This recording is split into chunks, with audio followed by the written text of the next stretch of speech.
UFC Vegas 42. Draftkings has released the salaries so we can take our first look. You can call me Kunith. Let's make some money this week.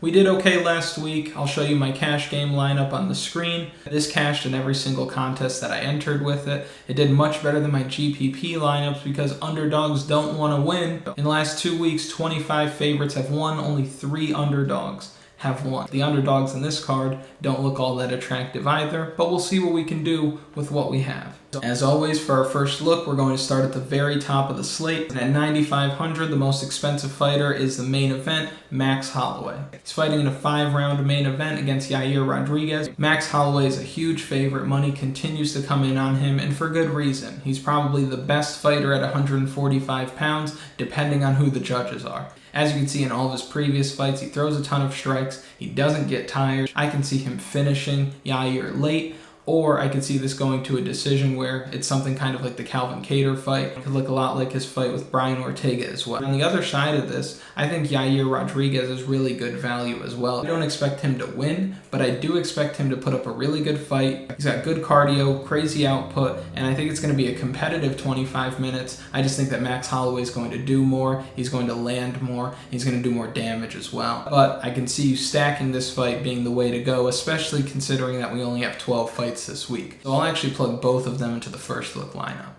Sean Woodson at 9,200. He's fighting Colin England, who's coming back at 7,000. I feel like they're daring you to play Sean Woodson this week. When you see the advantages in height and reach, 5 inches in height, 8 inches in reach for Sean Woodson, at that price tag you expect him to go out there and get a KO finish. He's not exactly a potent finisher, and I know that we saw Colin England get lit up against Melsik Baghdasaryan, but that was also his UFC debut. I think that he's going to get back on track here. Doesn't mean that I think that he's going to win, but I do think that he's going to give a better account of himself than he did last time and probably fight Sean Woodson to a decision. Sean Woodson gets you a decision. He probably tries to preserve his gas tank for round 3 because we saw in the Julian Erosa fight his gas tank's not great, so he'll likely try to preserve that gas tank, kind of like he did against Youssef Zalal, that way that he can win these rounds and win these minutes, instead of trying to look for one big shot to close the show. I like Sean Woodson in this spot to win, but I do not like him from a DraftKings perspective at all. I'm going to be fading him this week. I think that he's going to come in at high ownership, and I think that's just going to be because of the price tag, and because of how we saw England lose in his last fight. So I'm staying away from Sean Woodson. I'm probably not going to get to Colin England at 7,000 as well, but I can see this fight coming in at high ownership on the Woodson side. I'm going to try to use that to my advantage by getting away from him. And the easiest thing that I could think of to get away from Sean Woodson is to go with Felicia Spencer at 9,100. Felicia Spencer at 9,100 looks like an absolute smash. She's fighting Leah Letson, who's coming back at 7,100. Leah Letson is taking a massive step up in competition. Felicia Spencer is taking more of a step down in competition. Spencer has shared the octagon with Norma Dumont, Amanda Nunes, Chris Cyborg. While she hasn't won these fights, she wasn't finished either, and all 3 of them were very competitive. And if Felicia Spencer does win this fight, well, just look at the upside. Typically when she does win fights, she finishes them and finishes them early. Like when she went full spider monkey on Megan Anderson. I think we could see something similar to that, where she gets the finish and she does it in the first or second round and scores you a ton of points. And considering that this is women's MMA, you've got Max Holloway on top, Sean Woodson, a chalky Kyle Dawkins coming in at 8,900, who we'll talk about shortly. I think that a lot of people are going to be off of Felicia Spencer this week, and that's a great reason to play her, but also that upside when she does win fights is huge from a DraftKings perspective. I'm actually going to plug her into the first look lineup as well. At 9,000, we have Thiago Moises. He's fighting Yoel Alvarez, who's coming back at 7,200. This is one of those fights that I think is going to disappoint a lot of people. Reasons why I say that: first, the fight might not happen. Yoel Alvarez tends to miss weight. He probably should be fighting at 170. And I think if he misses weight again, the UFC will probably make him start fighting at welterweight, where he probably belongs. But we'll want to see what Yoel Alvarez looks like at weigh-ins. Now, Thiago Moises at 9,000 has significant disadvantages in both height and reach. So that gives me pause, but I do expect him to win in this spot. Alvarez wins by getting guys out of there quickly with his submission grappling game. He has 16 wins by way of submission out of his 18 fights total, but Thiago Moises is a strong grappler. We did see him get submitted by Islam Makhachev, but Islam Makhachev's submitting everybody. No shame in that. I don't expect Moises to be out-grappled here. I also don't expect him to submit Alvarez. I think that the grappling might cancel each other out, and for that reason we're going to have a stand-up affair on our hands that probably isn't the highest scoring. I'm looking to stay away from this fight if I can, and I know that a lot of people are going to be on Yoel Alvarez, and I think they're going to get burned this week. I really do.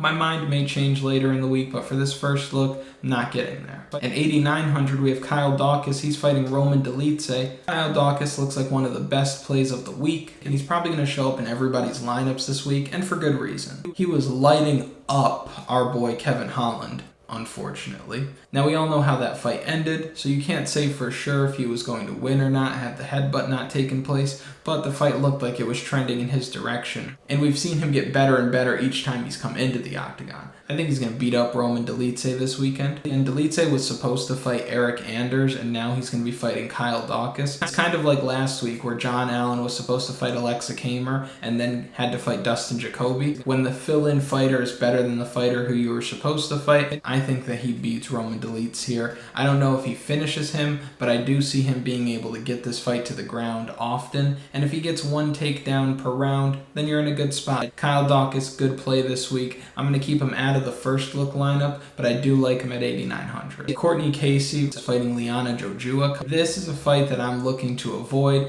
There's just so much uncertainty. When you see Jojua losing to Cheesecake and Courtney Casey being a 500 fighter, this is just not one that I want to get to. I'm hoping that this is a low-scoring decision because I won't have any exposure. At 8,700, we have Mark Diakese. He's fighting Rafael Alves, who's coming back at 7,500. Diakese by decision looks like the most obvious play this week. If he lands a few takedowns, he probably scores around 70 to 90 points in a decision victory. He doesn't have the highest striking output, so I do think that limits his ceiling a little bit. He'll have the slight edge in height and reach, but his biggest advantage by far is his experience, specifically in the UFC. So on paper, it makes a ton of sense. But I feel like Mark Diakese's going to let people down this week. Rafael Alves at 7,500 is really good value. I think that if Diakese starts fishing for these takedowns, he can find himself getting caught with a submission. I'm not crazy about Mark Diakese at 8,700 this week. At 8,600, we have Ben Rothwell. He's fighting Pazau, who's coming back at 7,600. I think that Ben Rothwell is probably the best play this week. He has advantages in height and reach, but he just seems better everywhere. But specifically in the grappling department. He's probably going to submit him. He has 13 submission victories on his record. Pazau has lost 8 times, 6 of those coming by way of submission. I think once Pazau gets tired, he's going to toss his neck into harm's way. Ben Rothwell's going to tie something up. We get a quick tap, and Ben Rothwell at 8,600 smashes his value. I'm going to lock Ben Rothwell into the first look as well. At 8,500, we have Miguel Baeza. He's fighting Chaos Williams, who's coming back at 7,700. It's a fucking scrapping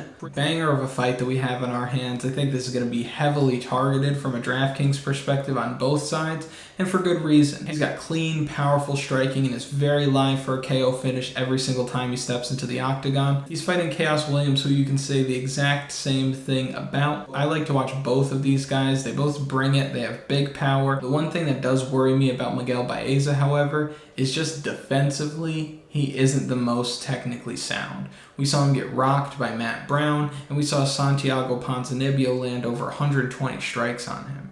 If Chaos Williams lands 120 strikes on you, you were asleep 60 strikes ago. So that's one thing that gives me pause when it comes to playing Miguel Baeza, is just seeing that he is hittable, and with somebody like Chaos Williams, you don't really like to see that. But at the same time, he's also very slick, he's very fast, and again, very powerful. So I wouldn't be surprised if he went out there and got the knockout finish himself. I'm going to have exposure to both sides of this fight. I think in the first look, I'm going to go with Chaos Williams for the salary relief, but I do think that this is a really good fight for you to be targeting either way.